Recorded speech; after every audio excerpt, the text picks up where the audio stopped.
John Yother asks, what's your favorite bandsaw blade?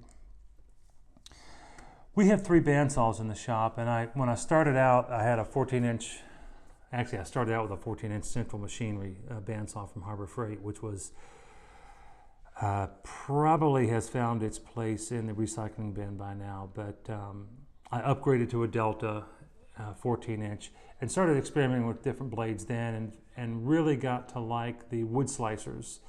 The Timberwolf, Highland Hardware sells them.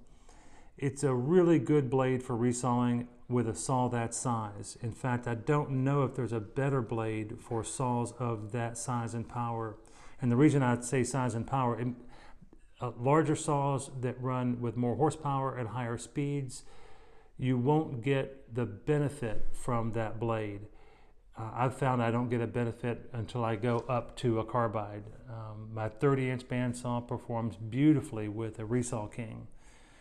These are the Laguna Blades. They're expensive, but you'll get performance from the saw that you never got before. But it's a waste of money if you haven't tuned your saw up. So the first thing to do is make sure the tool is tuned as well as it can be, so that the feedback you're getting about the cutting quality from the blade is feedback that's just from the blade, not from a saw issue.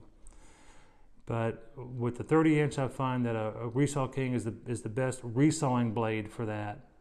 And then from a 36-inch, which runs about 100 miles an hour at the blade and has 15 horses behind it, the Woodmaster CT from Laguna from Lennox is my favorite there by far in terms of feed rate, quality of cut. If you're cutting curves, Lennox makes some great blades. I use a Morse blade. Its curves are not quite as critical. I like a skip tooth blade. We use almost exclusively now 1/2-inch 4 skip blades on the 30-inch 8s American, and that's because of what specifically we're doing on that saw. We're only cutting gentle curves of about 5 or 6 inches radius at the tightest. Mostly we cut much more gentle curves and straight lines with that, and we don't generally cut real thick stock with that saw, so we don't need a coarser tooth. If we're cutting real thick stock and resawing, we'll go to the big 36-inch saw. If we're cutting tighter radiuses, we'll go to the 14-inch saw. So we're using different blades for each saw based on what we're using the saw for and what the saw is. So the bandsaw blade selection is specific to all of the variables. A 1/2-inch 4 skip is probably the most versatile blade that I use.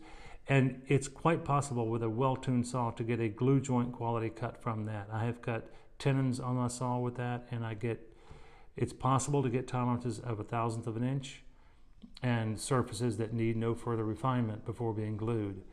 So, and that blade is not an expensive one, either from Lennox or from Morse wood tool.